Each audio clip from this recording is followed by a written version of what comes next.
It's very important to capture the patient's voice. Sometimes early on in the acute phase, their voice may be lost, but as they improve and they regain their agency, their voice becomes a significant contributor to how you manage them over time. Now, sometimes that's after the fact, and you may realize that their voice is different from what one might have anticipated earlier on when they weren't able to express it.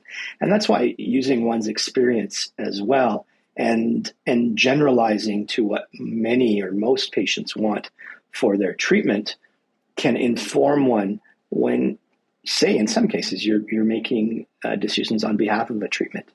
And that's really with respect to, for example, managing side effects. I discussed earlier the fact that patients really dislike being sedated.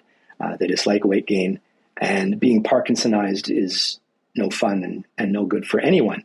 So a priori decisions in anticipation that they would want to avoid that in order to foster engagement with life sometimes has to happen. But ultimately, the person's voice has to be active and loud.